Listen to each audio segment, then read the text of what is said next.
So by going to the active classroom, you have to cut content.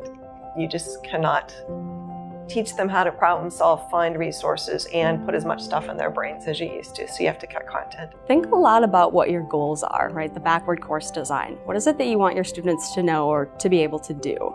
Start with that. Backwards design is a really powerful tool. You really need to focus on what's happening with the learning rather than the instruction. One way to do that is to provide learning objectives. The learning objectives and just as having a structured organization for what I wanted to cover allowed me to cut a lot of extraneous material out, and then again the focus on their learning. I think it is more difficult to lecture throughout an entire class session in the active learning classrooms. I think the reason why it's harder to lecture throughout the whole thing is because the students are primed to work together.